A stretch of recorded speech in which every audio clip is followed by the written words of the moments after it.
Testing of Fuji Differential Pressure Transmitter. The transmitter has been set to a calibration range of input signal according to the request of the customer.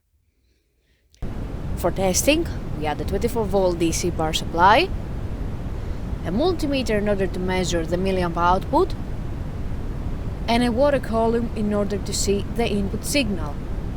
By manipulating the input signal, the unit reacts accordingly, and at the lowest set point, the output is 4 milliamp, and at the highest set point, the output is 20 milliamp.